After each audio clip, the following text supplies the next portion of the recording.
what I wanted to understand from you, Baichung, is that a lot of students who are studying with us, one of the biggest things that they have to deal with is that they have to convince their parents that they're doing something great, right?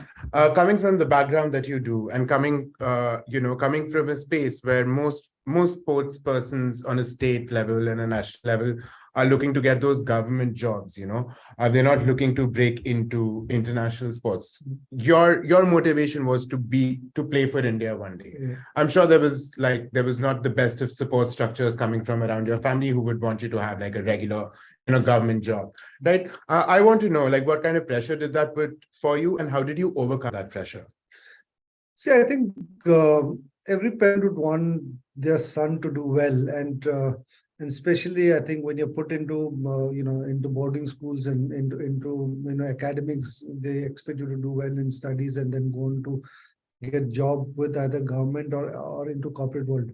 So yes, yeah, during our generation, and obviously in 80s and 90s, not many, uh, including cricket as well, I feel, I did not have a career being a sports person, and to convince parents to really give up studies and go completely full on playing football was a big challenge.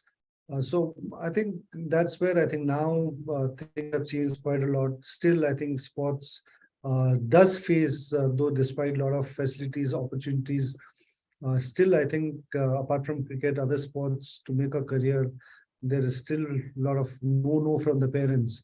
But I guess if you've got love and passion and you've got those skills where you can put in that kind of hard work and you know where you stand, I think it's a great opportunity and chance to take those gamble and try and become professional at whatever sport you play.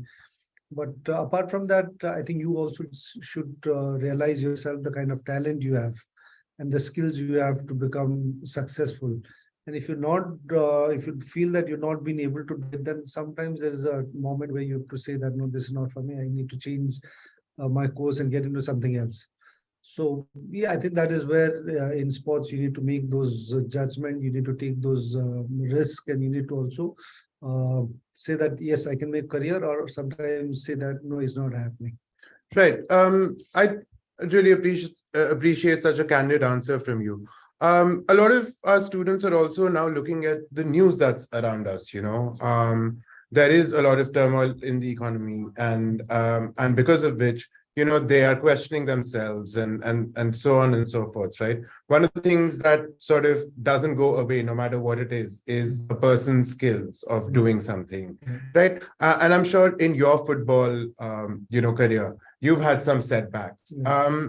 What does it take for a legend to overcome setbacks? What does it take mentally to do it, and what makes you bounce back every time? No, I think in life everybody's got setbacks and also has got achievements. And with sports and football, I think you have that every week. You've got a big setback. One match you go down 5-0, and then next match you bounce back and win 5-1. So whenever I think you have a setback, it's time to reflect and also learn from what mistakes you've done.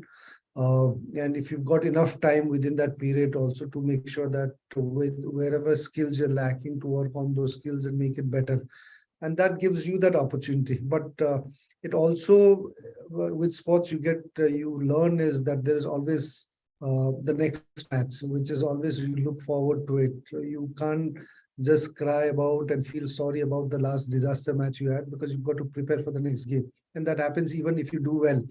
You can't sit on your victory and feel proud, then you perform again next match. So you're again starting from scratch in the next game. So that's where it happens. And I think with sports, you tend to learn whenever it goes wrong. I think you've got really good time to really reflect and see where you went wrong, and don't feel low about it, because you've got to bounce back is what sports give you. And I think that's same with life.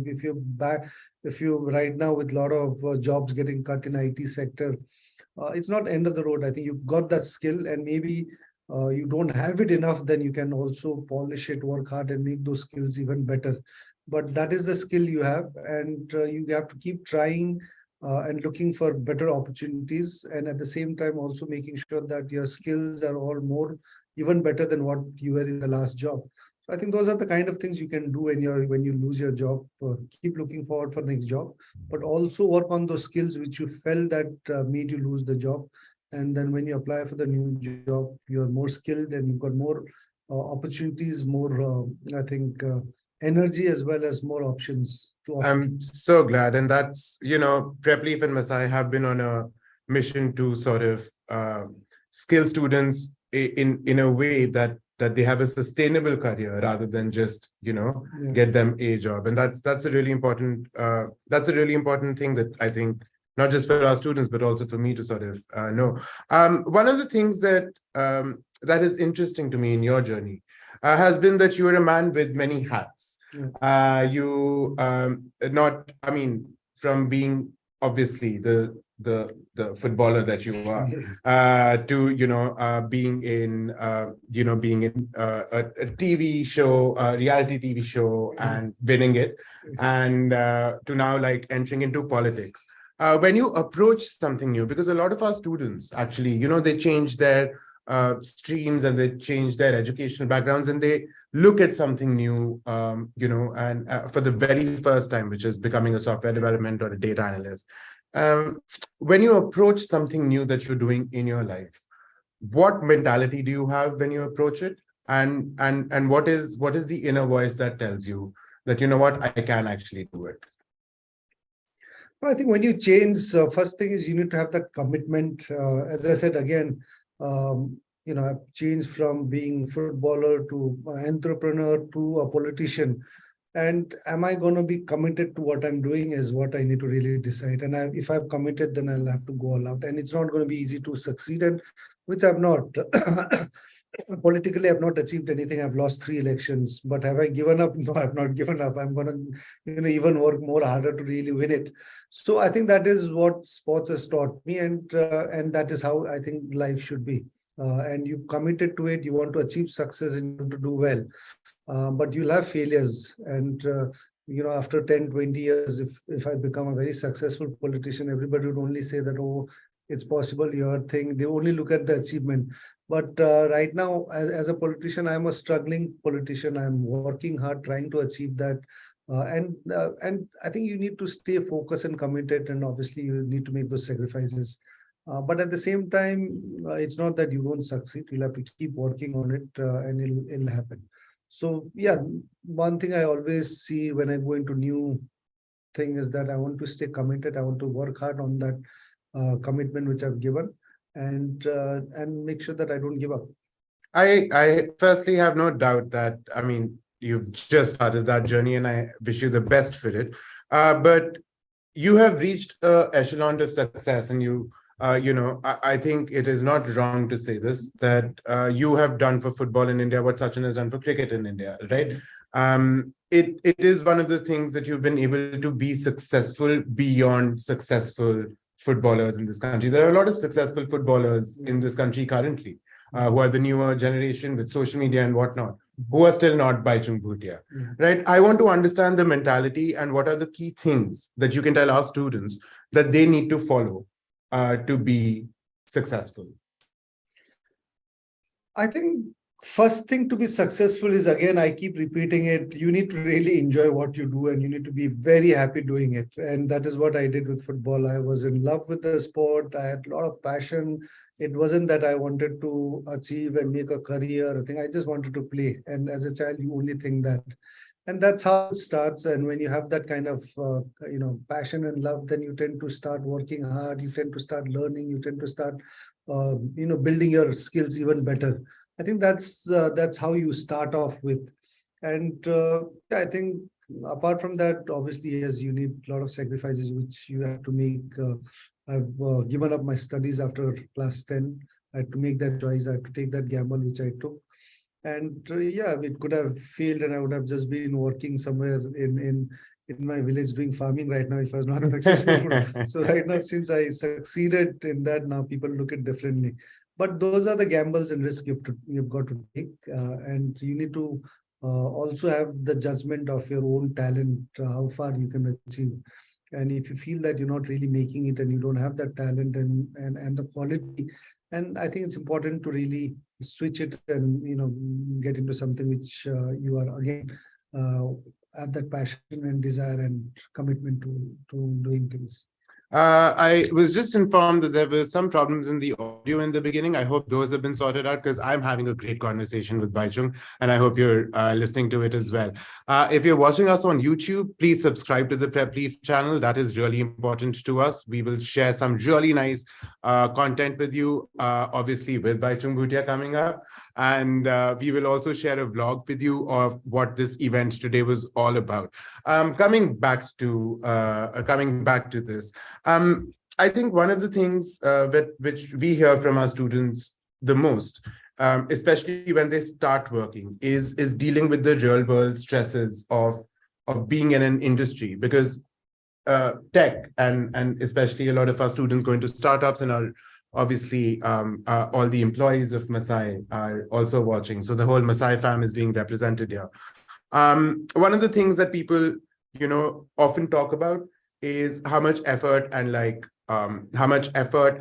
day-to-day like sweat and tears and hard work you have to put in, right? As a footballer, I'm sure that was no different for you, right? On the down days when you don't feel like doing anything, I can have an off day and I can put in a sick leave. When you have a game to play and you can't get out of it. And there are stories of obviously you and players like Ronaldo who are, when they're sick also, they would go and play. How do you motivate yourself from the everyday grind to actually continue to do what you do? Because it is not easy to pick up skills for our students, for you to actually break through into football. I'm sure you've had to work 12 hours a day, 7 days a week, right? That motivation aside, how do you deal with that? What recommendations do you have for our students in order to center themselves? See, in football, obviously you train very hard and put in lots and lots of hours on the ground is for the matches, and you look forward for the matches. And when the matches come, if you're not feeling well and you're not mentally strong enough, then I think then it does not give you success. I think you need to be always looking forward to it, and you're training very, very hard for the match to come in, and where you want to show all the hard work which you put in to get those results. And I think that positive mindset has to be there.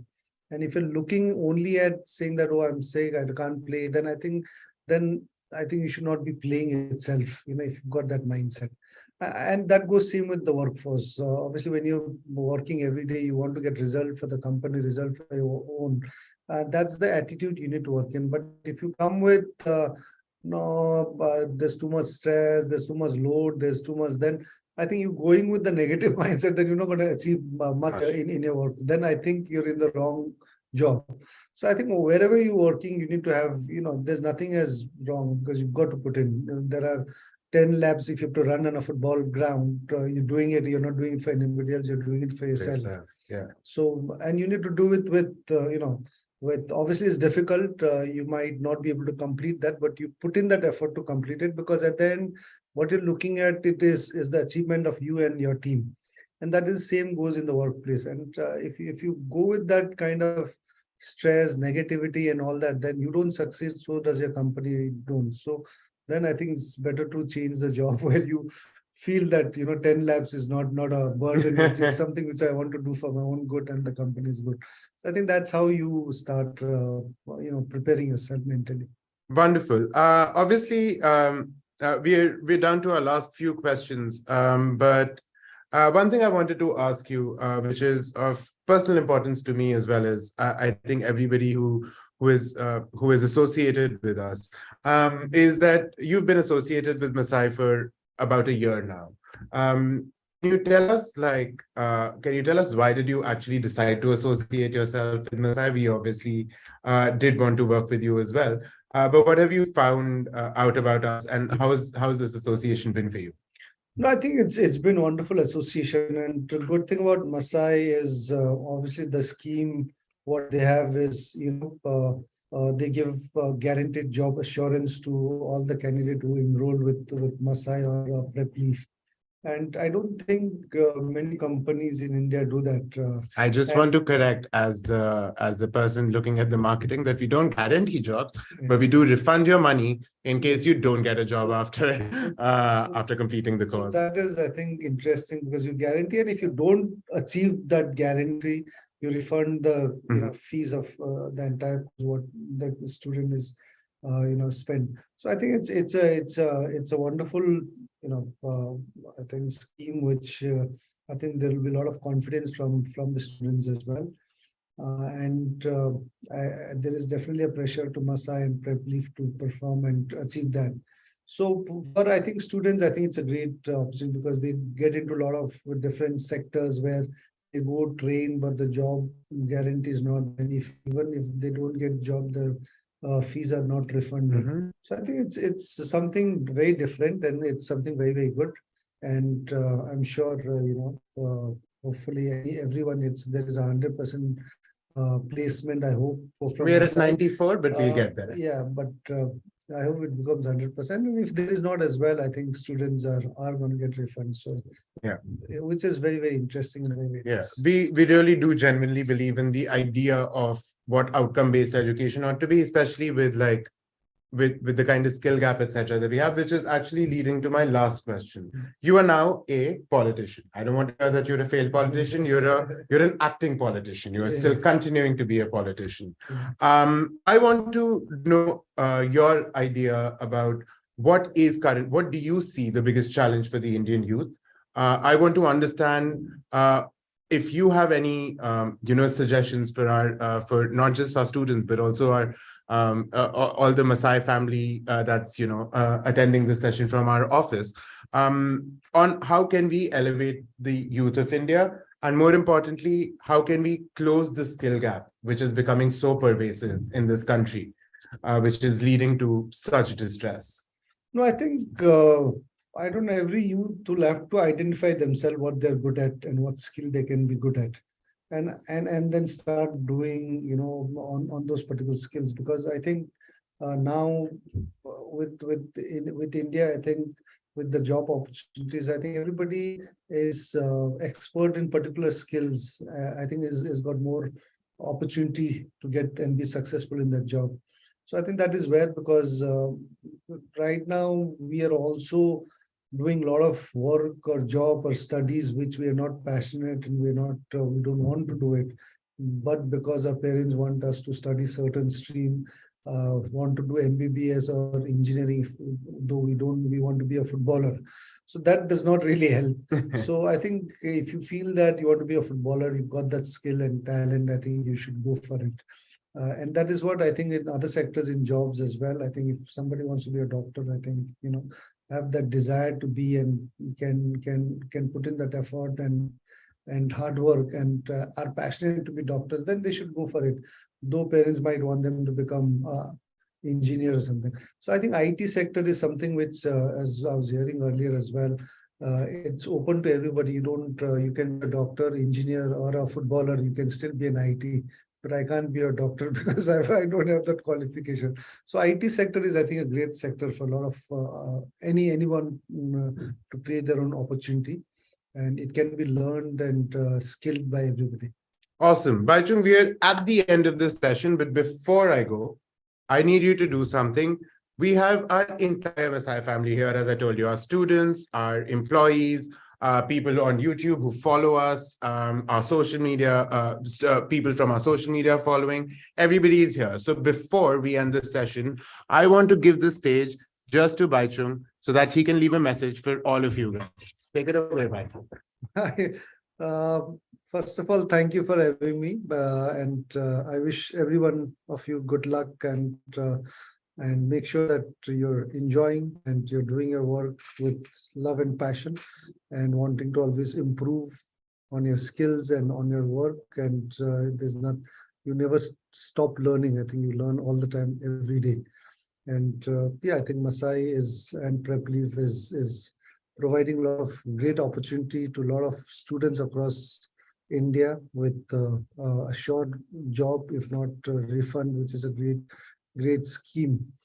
And I hope a lot of students across India, and especially from Northeast, where I think IT is a huge potential for Northeast students, and they can utilize the course which Prepleaf and Masai is offering. And I hope and wish the company good luck. Thank you. Thank you so much, Bhaichung, and thank you everybody else for joining us here. I'm going to say goodbye to all of you from me and the legend of Indian football, Mr. Bhaichung Bhutia. Thank you. See you.